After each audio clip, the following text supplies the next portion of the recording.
بسم اللہ الرحمن الرحیم الصلاۃ والسلام علیکہ یا رسول اللہ وعلی آلک و صحابک یا حبیب اللہ رحمت دا می پا خدایا باغ سکا کر ہریا بوٹا آس امید میری دا کر دے میوے پریا آمین ثم آمین۔ تو جی علامہ صاحب آپ کی بے حد مشکور اور ممنون ہوں۔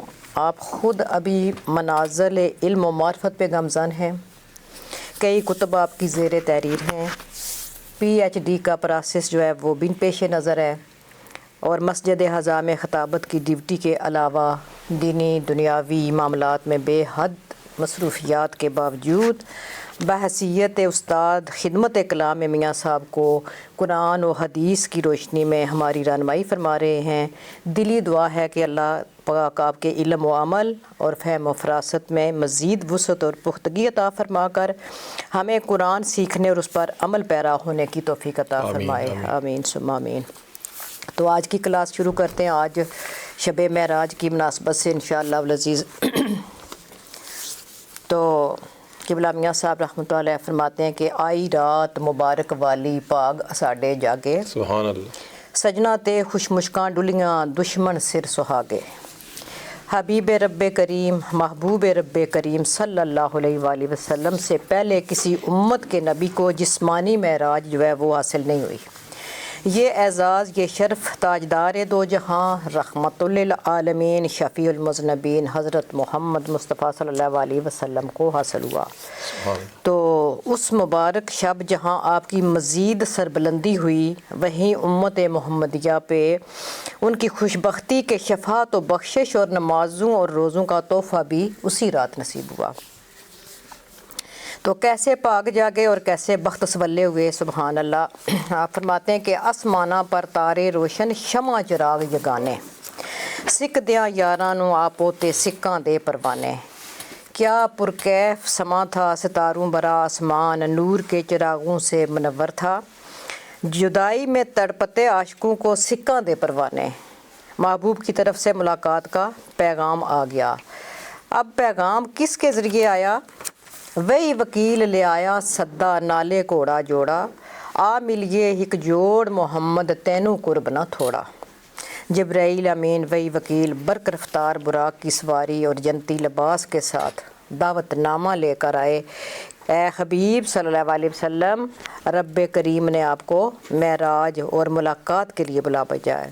آ ملیے ہک جوڑ محمد تینوں قرب نہ تھوڑا، یہ تھا قربت کا وہ مقام جس ملاپ و ملاقات کے لیے محب و محبوب دونوں بےتاب تھے۔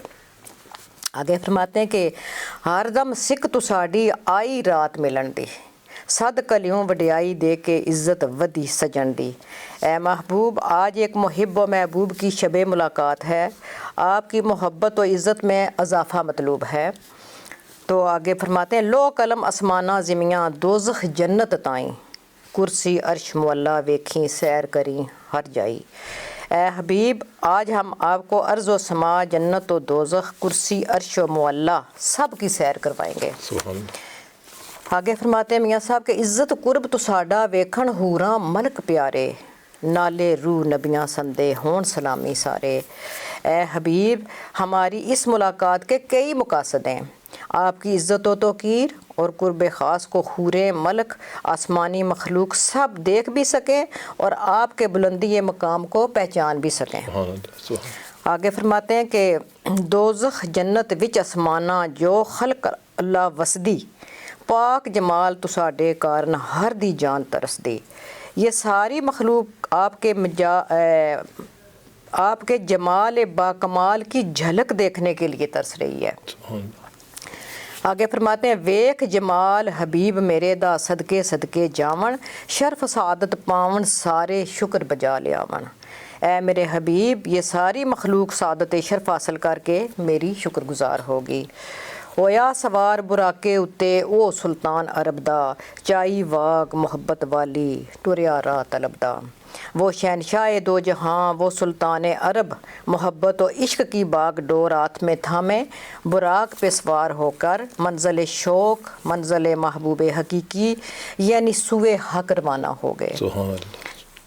طالب اور مطلوب کی چاہت کیسی تھی؟ انتہائی شوق تھا، کسی دوسرے کا تصور تک نہ تھا۔ براق اڑتا گیا، فاصلے سمٹتے گئے، منزل سکڑتی گئی۔ تو قبلہ میاں صاحب رحمۃ اللہ علیہ نے ایسا عارفانہ رنگ بھر دیا ہے، طریقت کی شان کو دوبالا کر دیا ہے۔ ایک تو بلانے والے پروردگار کی طلب کے اس نے خود عزت و شرف دے کر بلا بھیجا، پھر محبوب بھی تو سراپا طلب بنے ہوئے تھے۔ سبحان اللہ، سبحان اللہ، کیا بلند تخیل ہے۔ براق کی باغ ڈور آپ کے ہاتھ میں تھی، گویا خود عاشق کی گورے مقصود تھا۔ تو یہی سفر سراپا سفر عشق بن گیا۔ اس سارے سفر عشق کو قبلہ میاں صاحب رحمۃ اللہ علیہ نے اپنے سچے اور سچے موتیوں سخنوں میں پرو کے سیف الملوک میں پرو دیا ہے۔ یہ سارا سفر عشق، نام بھی پھر اسی لیے کتاب کا سفر عشق ہی رکھا ہے۔ جی علامہ صاحب۔ بسم اللہ الرحمن الرحیم، اللہم صلی علی محمد وعلی آل محمد وبارک وسلم صلاۃ و سلاما علیک یا رسول اللہ۔ انتہائی عزتوں کے لائق قابل احترام حضور عارف حق عارف باللہ میاں محمد بخش قدس اللہ سرہ العزیز کے گلشن کی عظیم خاتون ہمارے لیے لائق تعظیم، اور اس عظیم الشان منزل نواز، روح پرور، محبت ریز، روایت شکن، روایت ساز پروگرام سیف الملوک شناسی کی مؤسسہ اور بانی قبلہ مائی صاحبہ، اللہ تبارک و تعالیٰ آپ کو بہت عزتیں اور بہت شانیں اور بہت مقام عطا فرمائے، اور آپ کو صحت و ایمان والی لمبی زندگی عطا فرمائے کہ کہیں ایسے سربستہ راز جو حضرت عارف باللہ رومی یاسر، امام عشق و محبت، شریعت و طریقت کے مجمع البحرین حضور میاں صاحب علیہ رحمہ کے کلام کی کچھ ایسی باریکیاں جو ہم نے سنی بھی نہیں تھیں، آپ کی وجہ سے وہ سننے کا بھی موقع ملا، کچھ پڑھنے کا موقع ملا، اس سے صاحب کلام ان کی توجہ بھی حاصل ہوتی ہے۔ اللہ تعالیٰ اس چھوٹی سی کلاس کو جس کی آپ نے طرح ڈالی، جس کی آپ نے داغ بیل ڈالی، پورے حضور میاں صاحب کے عاشقین کے لیے چراغ منزل بنائے۔ نبی اکرم صلی اللہ علیہ وسلم کو اللہ تعالیٰ نے ہزاروں معجزات عطا کیے۔ حضور کا سب سے بڑا معجزہ ہے قرآن ہے، اور دوسرا بڑا معجزہ ہے معراج مصطفیٰ صلی اللہ علیہ وسلم ہے۔ معجزہ معراج کا جب ہم مطالعہ کرتے ہیں تو حضور کے اس عظیم الشان سیر کے 3 مراحل ہیں، ایک ہے اسراء، دوسرا ہے معراج، اور تیسرا ہے اعراج۔ اسراء یسری اسراءً کا معنی ہوتا ہے زمین پر سیر کرنا۔ یہ بیت المقدس تک تھا، بیت المقدس سے لے کر سدرہ تک یہ معراج ہے، اور سدرہ سے لامکان تک یہ اعراج ہے۔ نبی اکرم صلی اللہ علیہ وسلم کے اس عظیم الشان سفر کو، اس عظیم الشان سیر کو، اس عظیم الشان معجزہ کو قرآن حکیم نے 2 مقام پر بیان کیا۔ سورہ بنی اسرائیل سورۃ نمبر 17 کی آیت نمبر 1 میں، اور سورہ والنجم سورۃ نمبر 53 کی آیت نمبر 1 سے لے کر 18 تک اللہ تعالیٰ نے اس سفر کی کیفیات کو، اس سفر کی جزیات کو، اس سفر میں اللہ تعالیٰ نے اپنے حبیب کو کن کن مقامات سے بہرہ یاب کیا، اس کا ذکر کیا۔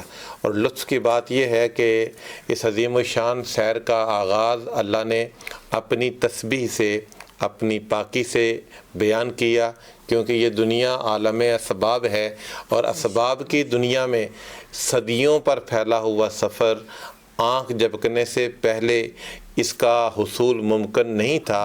اللہ تعالیٰ نے اپنی صفت سے اس کو شروع کر کے اعلان کر دیا کہ یہ دعویٰ میرے حبیب نے نہیں کیا، خود میں اپنی شان کے مطابق اپنے حبیب جناب محمد الرسول اللہ کو اپنے حضور لے کر گیا۔